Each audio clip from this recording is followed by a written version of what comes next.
The man of the hour tomorrow, Senator Dante Marcoleta. Sir, magandang tanghali. Kumusta po kayong lahat mga kababayan? Ito po, nag-uusap-usap po kami para sa araw ng bukas. Ang gusto lamang namin ay ang inyong total support. Wag po kayong kukurap.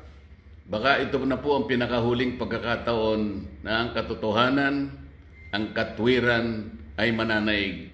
Kagaya po na sinabi ni SP Alan, lahat po ay gagawin nila para patuloy na pagtakpan ang isang issue na kayong lahat ay may kinalaman sapagkat pera po ninyo ang ninakaw nila. Kaya sinabi ko po, huwag kayong kukurap. Ang gagawin namin bukas will define the direction of this country kung saan tayo papunta. Salamat po sa inyong lahat at sa inyong suporta. So, thank you very much, Kuya Dante. So,